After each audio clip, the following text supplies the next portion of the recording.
I'm pulling on my driveway. We all know what that means. It's time for another drive to work. Okay, so I've been talking all about Tempest, the very first set I ever led, and I'm up to red. So I've already talked about blue, white, blue, and black. So we start with Apocalypse. So 2 red, red, red. So 5 mana total, 3 of which is red. Sorcery. Exile all permanents you discard your hand. So this card does something that red does not really do, which is it destroys enchantments. Now, it's not very pinpoint in its destruction. Part of destroying, like if I want to destroy enchantments in red with this card, I got to destroy everything and throw away my hand. So this is definitely, I'm not sure whether it's a severe bend or a break. It definitely is not. One of our big things about whether something is a break is how much it undermines the weakness. And I'm like, it's not as if I'm running into troublesome enchantments that this card does a great job of solving that problem. It sort of gets rid of everything I have. I mean, it's a pretty back against the wall solution, which in some ways is red. I don't know. But anyway, it's just unique in the sense that it did something that we don't do very often in red. Okay, next. Chaotic Goo. So Chaotic Goo costs 2 red, red. It's an ooze, it's a creature, 0/0. Chaotic Goo enters the battlefield with 3+1/+1 counters on it. So essentially starts as a 3/3. At the beginning of your upkeep, you may flip a coin. If you win the flip, put a +1/+1 counter Chaotic Goo. If you lose the flip, remove a +1/+1 counter from Chaotic Goo. So one of the things we tend to do from time to time is coin flip cards. This is a good example of a coin flip card. And the idea essentially is its size is going to grow and shrink sort of randomly. We started at 3/3. Now, if it shrinks enough, it could die. Because if it gets to 0/0, it'll die. But statistically, that doesn't happen a lot. It can happen. I guess 1 out of 8 times it'll die after you cast it. After 3 turns, 1 out of 8 times you would lose 3 times in a row. So, but anyway, I like ooze. For those who don't know, I'm a big fan of oozes. It's one of my favorite creature types. And so this is just us making a very random ooze, a chaotic ooze, a very random ooze. But I think it's a fun card. I kind of bemoan we don't do a little bit more with coin flipping and stuff. I agree that we need to keep that stuff away from tournaments because we don't want tournaments decided. We want the variance a little tighter for tournaments. But for like more casual fun play, I think cards like this are a lot of fun. Okay, next is Fireslinger. 1 in a red. It's a human wizard. It's a creature. 1/1. Tap. Fireslinger deals 1 damage to any target and 1 damage to you. So we start making the transition. So when Magic first started, there was a card called Prodigal Sorcerer, which was a blue card that cost, I think, 2 in a blue, 1/1. You could tap, do 1 damage to any creature. It didn't take us too long to figure out, like, well, is blue really supposed to be doing direct damage? That if you're going to have somebody who's a wizard who's, pinging people with magic, yeah, that seems like it should be red. So Fireslinger was our first attempt, or an early, maybe not our first attempt, but an early attempt. And so what we did is we basically made Prodigal Sorcerer, except we made 2 changes. We made it 1 cheaper, and we had it do 1 damage to you. So there's a repercussion for using the fire. So I can harm other things, but I harm me as well. So when I harm other things, the controller of the player, get harmed. So anyway, I think this card saw some tournament play. Sorry, gives a night to myself. But anyway, it's interesting.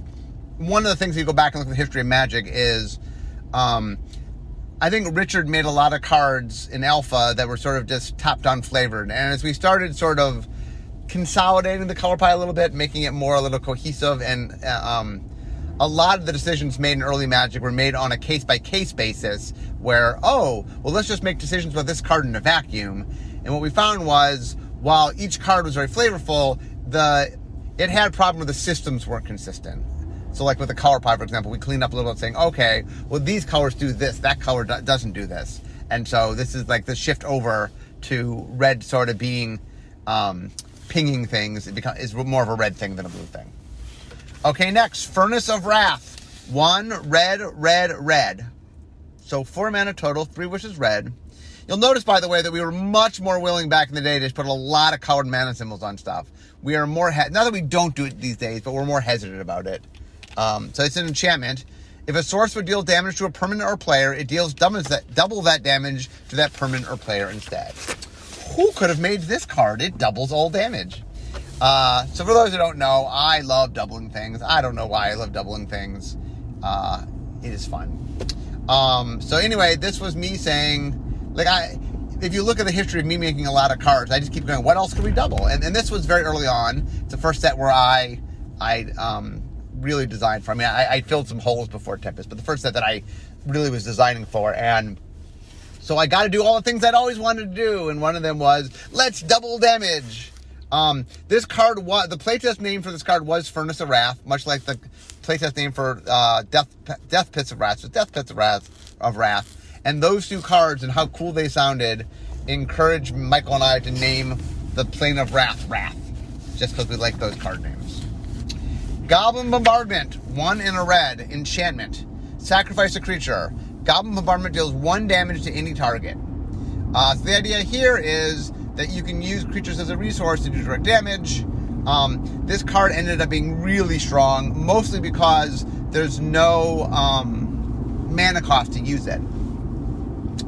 Here, I'll tell you my favorite story about Goblin Bombardment is, so there used to be a pro player named Brian Hacker, who was a very good player, and he and his team were known for playing really aggressively. They were one of the first teams that really said, okay, in any format, what's the most aggressive you can be?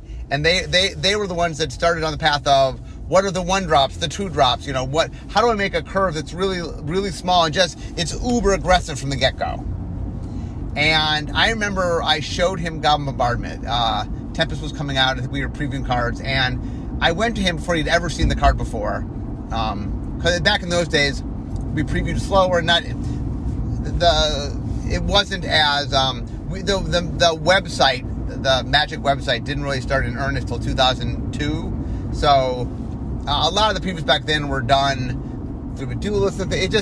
People weren't quite as aware of upcoming sets, and so I remember going to a pro tour where we got to show off Tempest. We weren't playing it yet, but we got to show it off, and I showed Brian Goblin Bombardment because I'm like, oh, this is completely epic. This is a really strong card, especially in limited. I mean, it was fine and constructed, but and so I showed it to him, and Brian's initial response is, I'm like, really, Brian? So I said, here's what we're going to do. We're going to play a game. I'm going to have Goblin Bombardment, and we're going to count how much damage I do with Goblin Bombardment.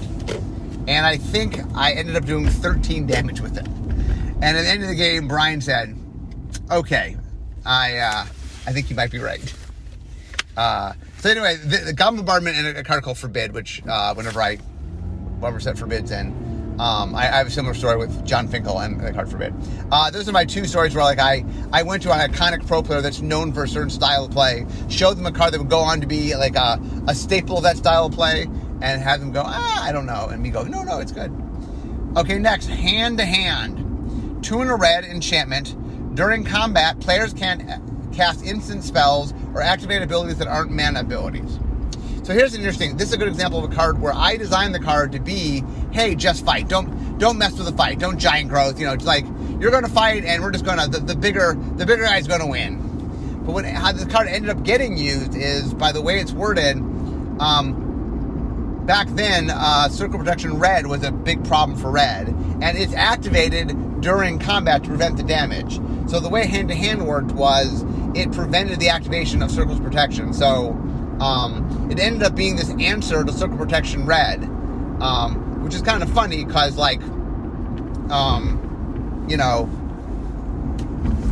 it's a good example where you make a card to do one thing and it ends up having a completely different function. And so, anyway, that was very interesting to me. Okay, next.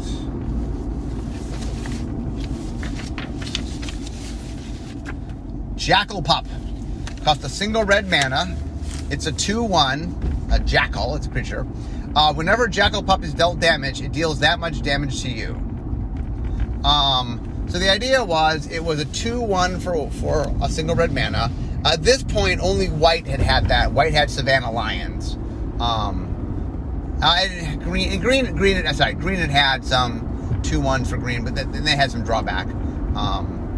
There were 2 powered 1-drops in green. But anyway, the first time we did it in red, and we were super cautious. We're like, okay, you get 2-1 for 1, but all damage to it. So whenever it gets in a fight, whenever you take the damage. Now be aware it's a 2-1, so when it takes damage, it's going to die. But the idea is, when it dies, it is going to do a bunch of damage to you along the way. Even with this drawback, this was a really powerful card. And the reason was that red was very aggressive by nature, and having a 2-1 for red, even with the drawback, even with, okay, I'm going to lose some life, with just such an efficient creature, and really good in an aggressive red deck, that it saw a lot of play. Okay, next, Kindle. 1 in a red, instant. Kindle deals X damage to any target, where X is 2 plus the number of cards named Kindle in all graveyards. So the idea is, I cast a Kindle, it does 2 damage. I cast a second Kindle, it does 3 damage. And now, it's counting not just my graveyard, but all graveyards. So other people casting Kindle also make the Kindles bigger. But each Kindle, no matter who, like, the first Kindle cast in a game by anybody does 2 damage. The second, 3 damage. The third, 4 damage, 5 damage, etc. And anyway, the reason this came about was, I was trying to come up with a way to do spells that were kind of like Plague Rat. In fact, I think the playtest name for Kindle was Plague Bolt. And the idea was, I liked the idea that as you had more of them, they got better, but how do you do that with a spell? And I finally came up with the idea of, well, what if you just looked at your graveyard? So, when I first cast it, it just does 2 damage, but the second one will look in the graveyard and sees it, and now it does 3. Now, back then, we tended to make effects global, so whenever, like, you know, if you made goblins +1/+1, you made all goblins +1/+1, not just yours. So this is in that era. Nowadays, when we make Kindle-type spells, we just look at your own graveyard, not everybody's graveyard. But anyway, I'm very proud of Kindle. Not only was Kindle a fun card, but it really was the model of a mechanic that we ended up using. We've used a bunch over the years. And so I do think that Kindle has a soft spot in my heart, because it really was, it was me experimenting and making something, but it really was a pretty revolutionary card design-wise that really inspired a lot of things down it. Like, one of the things that's interesting is, sometimes you make a card, it's just a fun card, but sometimes you design a card and it really kind of like opens a pathway, and a lot of cards get designed because of it. And Kindle is one of those kind of cards. So from a game design standpoint, from a Magic design standpoint, I'm really proud of it, because it definitely was me sort of discovering this new vein of design. So, anyway, very proud of it. Next, Mog Fanatic, red, 1/1 goblins. It's a creature. Sacrifice Mog Fanatic. It deals 1 damage to any target. So we were trying to come up with a 1-drop you might want to play. And I'm like, okay, well, it's a 1-drop, and whenever you want, you can sack and do 1 damage. Very good. That ended up being quite good. Mog Fanatic, I mean, Jackal Pup saw play, Mog Fanatic saw play. They saw play in the same deck. So, red aggressive decks. The idea of having a 1-drop so you can fill out your curve. And doing 1 damage can be, especially when you're like, I'm trying to just get through with my creatures, the idea that I can sort of attack and, whenever I need to, but for no mana, you know, I can use that to do the extra point, really makes it harder for my opponent to sort of stop me. And ended up being actually a quite powerful little effect. And also the Tempest is a Mog. Tempest also had us playing around a little bit more with the idea of how you could take a known staple creature like Goblin and really change up how Goblins look. It's the first time we had an in-house design team, Tempest was. And we really sort of took some of the classic creature types that we did and really re-envisioned how they looked. So Wrath was one of the first places where the goblins looked they're called Mogs, they looked very different. And the merfolk looked different, and the elves looked a bit different, so I thought that was kind of cool. Okay, next, Rolling Thunder. X red. So red is, it's an X spell with 2 red mana. It's a sorcery. Rolling Thunder deals X damage divided as you choose among any number of targets. Okay, so in Mirage, we had a card called Karavek's Torch, which was an X spell, and you could spend X and 1 red mana to do X damage to any target. That was really good. I mean, people were splashing red just to play. That's how good it was. And so I'm like, okay, how do we fix that problem? Like, oh, well, what if we made it not splashable? What if instead of having 1 red mana, it requires 2 red mana? Note, I didn't move the X spell out of common, which is the correct answer. So we ended up making Rolling Thunder is insane. Rolling Thunder is still something you probably splash for because it's so good. Now, given it's harder to splash for double red than it is single red. But anyway, it's a good example of me recognizing a problem, trying to fix the problem, and like making it better than it was, but not exactly fixing the problem. You know, like I did something where like it's a good example where it is something that it was noticeable that it wasn't as splashable, but anyway, it's a good example of early days in Magic. We were definitely recognizing problems and incrementing, but we didn't really wrap our brain about all the problems that we had. Like, we've learned so much about Magic over the years. And it's funny now looking back and saying, an X spell, a common that kills multiple things, like, what were we doing? But I also understand that, like, you know, like one thing that's very interesting when you look back at anything, you know, like take cars, you look back at the Model T. Well, yeah, the Model T by today's standards seems pretty antiquated, but compared to what became before it, which was nothing, it's quite advanced. So I give myself, you know, and my fellow R&D members of the time, okay, look, we were learning, and we made a lot of advances. I think Tempest did a lot of things different than stuff before it, and I think Tempest was a big step up in Magic design. But did we understand everything? Did we fix everything? Nah, no, we didn't. Okay, next, Searing Touch, single red, instant, buyback 4. So you may pay an additional 4 mana as you cast a spell. If you do, put this card back in your hand as it resolves. Searing Touch deals 1 damage to any target. So this was one of the first buyback spells we made, and originally it was buyback 2. I've explained this before, but just real quick.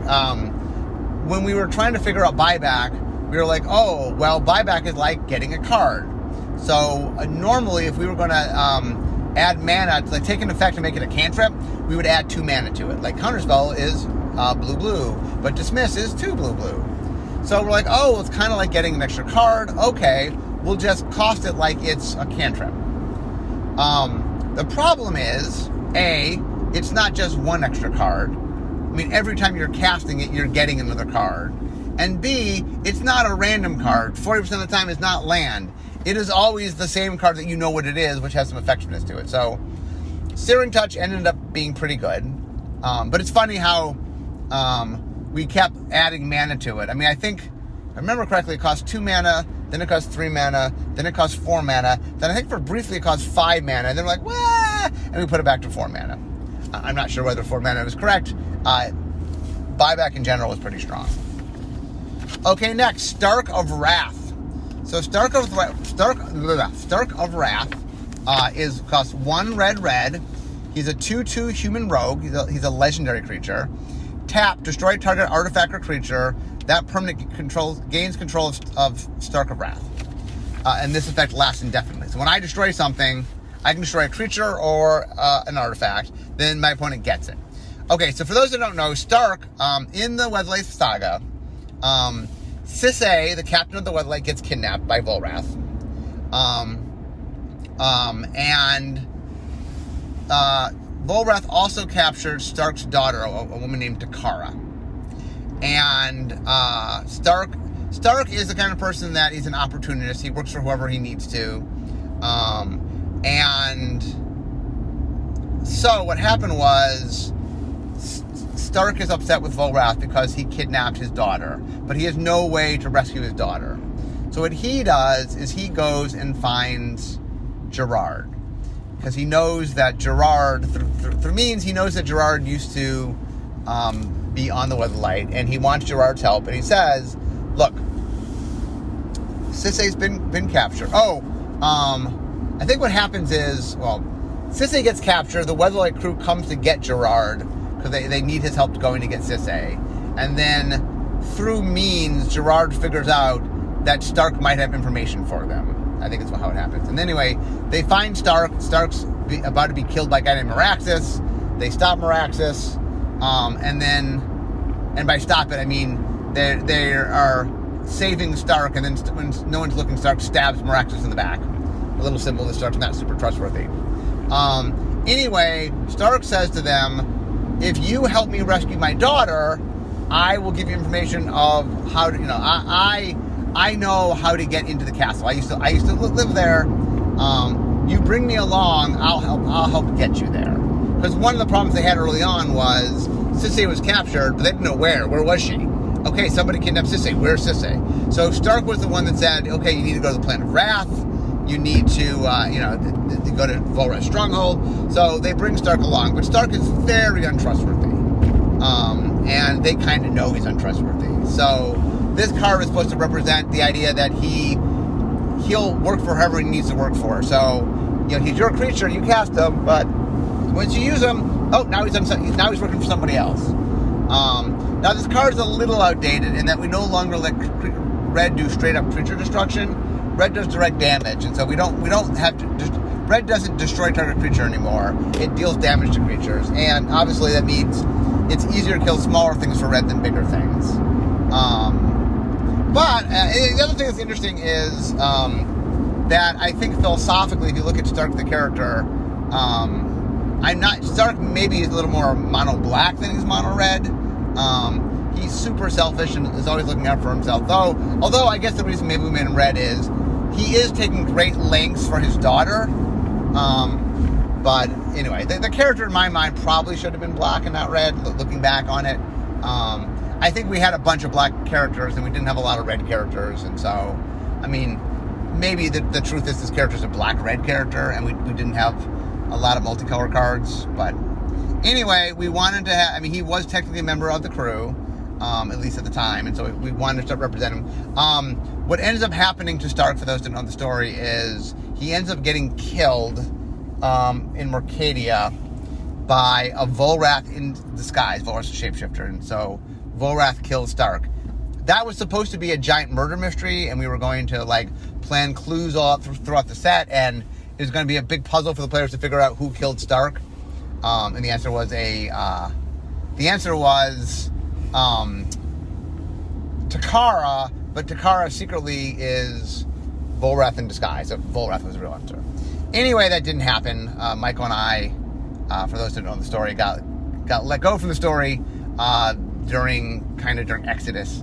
And so by the time Mercadia came around, we were not doing the story anymore. So, some of our story did happen, so Stark did get killed by Volrath, but there was no murder mystery. Okay, next, Sudden Impact. 3 in a red. So it's 4 mana total, 1 which is red. It's an instant. Sudden Impact deals damage to target player equal to the number of cards in that player's hand. Okay, so in Legends, there's a card called Stormseeker, which was exactly this card, except in green. The only problem there is green doesn't do direct... green's not supposed to be doing direct damage. I'm sure the people who made it said, Hurricane does direct damage, but we really have pulled back from green doing direct damage to players. We still let green do a little bit of direct damage to flyers, that's about it. So what we said is, that's a really cool card. I think I made this card, but I like Stormseeker. It's a cool card. Players like it. It's just in the wrong color. Let's just make it in the right color. Well, what color would do damage to you based on the size of your hand? Red. So Sudden Impact is exactly Stormseeker, except shifted from green to red. That's all it is. But I felt like the card was a cool card. It deserved to have a home, and so we just moved it to the proper colors. Okay, now we get to green. Okay, Allurin. So 2 green, so 4 mana total, 2 which is green. It's an enchantment. Any player may cast creature spells with a current mana cost 3 or less without paying their mana cost and as though they had flash. I think this is a Mike Elliott card. So the idea here is, either Mike or I made this. You can cast cheap creature spells for free. So the idea is, as long as the creature spells cost 3 or less, they're free to cast. Green is one of the big creature colors. Early in the day, green had the biggest and the most creatures. Eventually we divided, so white has the most, but green has the biggest. But anyway, this was back in the day when green was more about all creatures. Now, green's more about bigger creatures, white's more about smaller creatures. But anyway, this was a spell that really lets you play creatures. And there's another card I'll get to called Recycle. And a Learn and Recycle together were a combo. There's a whole deck around them. Recycle, I think we'll get to Recycle. It had to do with card flow, and so this lets you play things for free, and that lets you draw more cards, so you combo together. Next, Apes of Wrath, 2 green. It's a 5/4 ape. when Apes of Wrath attacks, it doesn't untap during controller's next untap step. So the idea is it's a 4-mana 5/4, which back in the day was a big deal. Now it's not as big a deal. But back in the day, you were getting a lot for your mana. And the idea was, well, it can only attack every other turn, so it doesn't untap. So the idea, it's big. This card came about, well, what happened was when Michael and I decided to name the plane Wrath. So we liked Furnace of Wrath and Death Pits of Wrath. Once we said we were going to name the plane Wrath, I, about 3 seconds later, said, oh, then we got to make a card called Apes of Wrath. So I did. I'm not sure who designed this actual card. Like, it's quite possible that we looked for a card that made sense to be called Apes of Wrath and named it that. I think the idea we were liking is we wanted to get green some bigger creatures for cheaper.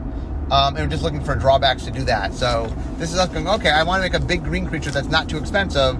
Okay, what do I need to do that? And so the untap thing was the means by which we did that. Okay, next. Earthcraft. So 1 and a green enchantment. Tap an untapped creature you control. Untap target basic land. So in Alpha, there was a card called Ley Druid. And so Ley Druid, I think, cost 2 and a green. It was a 1/1, and you could tap it to untap a target land. Ley Druid was actually in the first, Zach Dolan's very first winning World Championship deck back in 1994 had a Ley Druid in it. Now be aware there were a lot of non-basic lands like Library of Alexandria and stuff that you might want to untap. So, anyway, Earthcraft. The idea of Earthcraft was all your creatures become. The idea was all your creatures become Ley Druids. But to make it slightly better, instead of grafting that ability onto all creatures, it just lets you tap an untapped creature, which you can do even with a summoning sick creature, because the cost is on the Earthcraft, not on the creature. If I had said all creatures gain tap untap target land, then you would, if you have summoning sickness, you wouldn't be able to use it. So Earthcraft was very good. There was multiple decks built around it. It was a very, very powerful card. Okay, next, Eladamri, Lord of Lees, green. It's a 2/2 elf warrior, legendary creature. Other elves have Forest Walk, meaning they can't be blocked as long as the defending player controls the forest. Other elves have Shroud, meaning they can't be the target of spells or abilities. It was not called Shroud at the time. Future Sight would invent the keyword Shroud, but it was exactly what Shroud was. So I'm giving you, I think, the Oracle update, not the as was written on the card. So Eladamri was the leader of the elves. The elves play a big role in the Tempest story. When Gerard falls over the side of the ship and crashes in the forest, using some magic to keep himself alive, which is why he doesn't die. He studied magic under Multani. Most people forget that. He met with Eladamri, and Eladamri ended up becoming an ally with him. So part of them going to rescue Sisay had to do with the elves attacking the stronghold from the outside, which was led by Eladamri. That ended up not going quite as well. Eladamri plays a later role later in the story when we go back to Wrath. But anyway, he's the leader of the elves. We wanted to make an elf lord. For some reason, we decided not to do +1/+1, maybe because we had a lot of different cards that had done lords with +1/+1. So we decided to give elves, we were trying to be super flavorful. So the idea is, well, elves, they're sneaky. So they have Forest Walk, so if anyone is playing Forest, they can sneak through the forest because they're elves. And they have Shroud, they're hard to target. So the idea was, it made elves harder to block and harder to target. So it sort of protected the elves. So Eladamri, by the way, Michael named Eladamri. So Eladamri, Michael's parents are Irma and Dale. And so Eladamri is Irma Dale backwards. That's where the name Eladamri comes from. But anyway, that was Eladamri. So that was our I'm not sure if he was the first elf. I think he might have been the first elf lord. I'm not sure there was an elf lord before Eladamri. I think he might have been the first elf lord. We would make better elf lords later. Both Urza Saga and Lore would make much better elf lords, but you know. Okay, next, Harrow. So Harrow costs 2 and a green. It's an instant. As an additional cost to cast a spell, sacrifice a land. Search your library for up to 2 basic land cards. put them onto the battlefield and shuffle your library. So I was trying to riff around with land fetching, and the idea here is that you could go get 2 lands, but to make it so it was a little cheaper, you sacked a land to go get 2 lands, but allowed you to color fix and stuff. This spell was originally called Crop Rotation. It changed its name with another spell to become Crop Rotation. I thought Crop Rotation was an awesome name, by the way. I'm kind of sad that they changed the name. But anyway, this ended up being a pretty good spell. We would later bring it back during Zendikar, because Zendikar had Landfall, and this was like a set that cared about land entering the battlefield. So anyway, this was a fun spell that we would later bring back. It's just a nice design spell. Crackalin, X green creature beast. So it's a 0/0 and enters the battlefield with X +1/+1 counters on it. So whatever you pay for X, and then 1 and a green regenerate Crackalin. So originally this card it was called Creature Ball, and it was X and a green mana. So the idea was it just made an XX creature. I was told that was too good. It turns out it's not too good, but we didn't know that. Our creatures were weaker back then. We've since made them stronger. So instead of making XG, I made XGG, but since that was a bit weaker, we added in the regeneration to it. So this was Creature Ball. I would later go to make, I think it's Ivy Elemental. I would later go make the XG spell, because as I realized that creatures were getting better, I came back and pitched it again and did it. Okay, Miri's Guile, 1 green mana, enchantment. At the beginning of your upkeep, you may look at the top 3 cards of your library, then put them back in any order. So here is Scrying. So I talked about how there's a card in the set that did Fate Seal. There was a card in the set that essentially did Scrying. So both Scrying and Fate Seal did exist in the set. I mean, not named or anything, but this is I think the earliest example. Although there might have been a card. I'd take that back. There are some blue cards in Legends that sort of looked at the top of the library and put some stuff back. Sometimes you would keep a card too. So I guess that is the first Scrying, sort of. Anyway, back in the day, Green used to have one of the things in Green's color pie was library manipulation. That it wasn't that it was great at drawing, but it could sort of mess with your library to get you better draws. There's a few cards in here that do that. We've since moved that off and said, you know what, that really is a blue thing, that's not a green thing. Green's less about what's coming up and what's in the library, and more about in play and the creatures and stuff. Miri, by the way, is the cat warrior who is best friends with Gerard. She and Rofellos, the elf, studied with Gerard under Multani, magic, and when Rofellos, so in the story, the reason that Gerard left the Wildlands, the reason they have to go get him again, is his friend Rofellos dies, and he and Miri both leave the ship because they're very saddened by Rofellos' death. So, okay, next. Muscle Sliver. So 1 and a green, 1/1 creature, Sliver. All Sliver creatures get +1/+1. So secretly it's a 2/2 because it affects itself, because all Slivers affect themselves. So this was a big fight. The idea of making a 1 green 2/2, so it's a grizzly bear, but it's better than a grizzly bear. And at the time, we're like, better than a grizzly bear? I don't know if we can make better than a grizzly bear, which is ironic now that we've made hundreds of better than grizzly bear. But it was a big fight at the time. It was a big, in development, it was big. I mean, we designed it this way, but in development, there was a big talk about, was it too good? We ended up doing it, and it ended up being a very good card. Muscle Sliver definitely was, when Sliver decks were played early on, Muscle Sliver definitely was a big player in them, because it's a very efficient way to make your slivers bigger. And as I said, slivers were carried over from Mike Elliott's After Ways set. So we ended up making, I think, 2 cycles of slivers in Tempest, and then we made another cycle, a multicolor cycle in Stronghold. And then I don't think there were any slivers in Exodus. I don't think there were. Anyway, this was definitely one of the best of the slivers, and probably the best sliver in Tempest. And if nothing else, if you were just playing this card, forget playing other slivers. Just the idea that this was a 2/2, then a 3/3, then, like the one was a 2/2, 2 were 3, 2 3/3s, 3 4/4s, and 4 5/5s, meant that just this card by itself got very good. Now add in the other slivers, and it got, I mean, even better, so. Okay, next, Overrun. 2, green, sorcery. Creatures you control get +3/+3 and gain trample until end of turn. So this is another sort of iconic Magic card that premiered here. Overrun has showed up many times in many places. It really reinforces what we like green to be.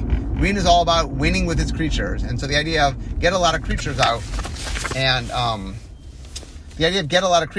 then, just overrun people with, literally overrun with giant creatures was just something that was very, it just felt super green. Obviously the fact that we've reprinted the card so many times really reinforces how green the thing felt. So, that is something that was, I don't know, it is neat, like I said, it's neat to make something so iconic that it just becomes something that you do again and again in the thing. Okay, Recycle, I said I mentioned this before. So Recycle is 4 green enchantment. You skip your draw step. Whenever you play a card, draw a card, your maximum hand size is 2. So the idea is when I play this card, there's a big cost that comes with this card. A, my hand size is 2, so at the end of the turn I have to discard down to 2. And the second thing is I skip my draw step. I don't get a draw step. Now, what do I get for that? I get that whenever I play a spell, I draw a card. Now that is a dangerous trade-off because A, you can draw land, right? And land doesn't get you another card. Oh, I said when you play a card. Maybe when you play a land, you draw. First, when you play a card. I guess maybe when you play land, you draw a card because it says when you play a card, and you do play land. It doesn't say when you cast a card. So okay, I guess you get a card off of playing land. Anyway, this was teamed up with a Learnin, and the idea of a Learnin is a Learnin says you can play creature cards cost 3 or less for free. So if your deck is all full of cheap creature cards and this spell, then when you get both a Learn and Recycle out, you just sort of dump your hand. It's like I play all the creatures in my hand, and then I draw cards for all the creatures that are in my hand, and then I play all those creatures, and I keep going until I run out of steam. But oftentimes, I would get such a large quantity of creatures out that on the next turn, I could defeat you.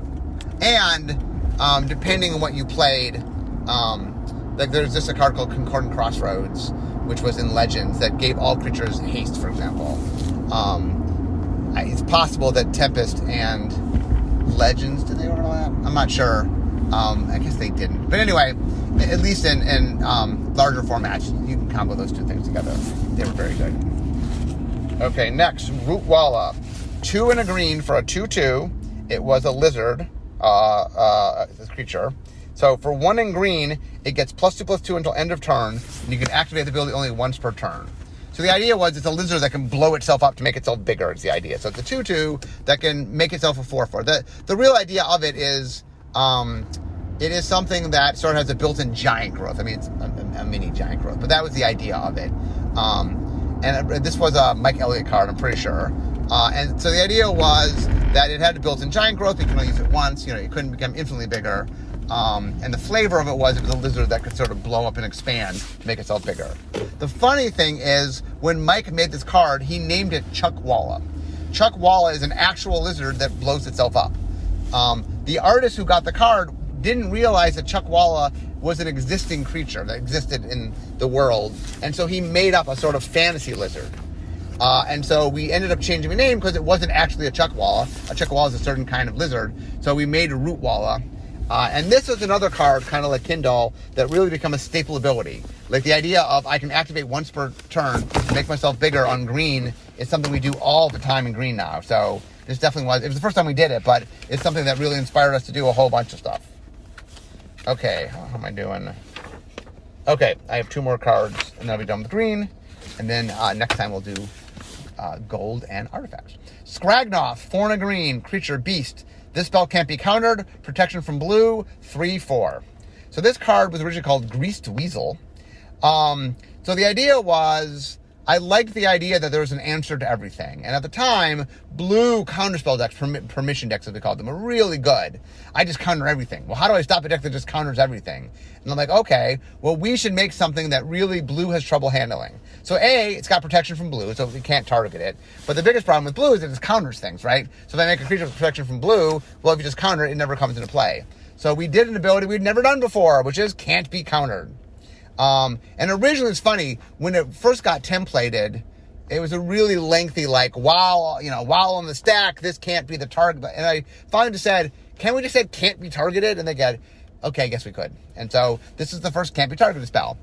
We would later do a lot more. Green does it on creatures, red does it on spells, blue does it somewhat on spells. It showed up in other places. But this is the first time we did can't be countered. Oh, the other interesting thing about this is this and Duplicity were the two cards that I had made the earliest in Magic, like before I came to, like back when my days when I was just making cards for fun. They're the two cards that I made earliest in my life, chronologically, that ended up in a Magic set. And I think I didn't know which of the two of them was older, but they both were like way before I came to Wizard. I think Scragnoff was the first one I made, just because I was playing against blue decks. And I'm like, I need an answer against blue decks. So I made one. Okay, the final card in green that I'm going to talk about is Spike Drone. So Spike Drone costs 1 green mana. Spike Drone enters the battlefield with a +1/+1 counter on it, so it's a 1/1 essentially. 2, remove a +1 counter from Spike Drone, put a +1 counter on target creature. So this, in Stronghold, we had a series of creatures called the Spikes. And all the Spikes came with some number of +1/+1 counters. All of them could move their +1 counters for 2 mana, and then some of them also had an additional ability for how it could use the counters.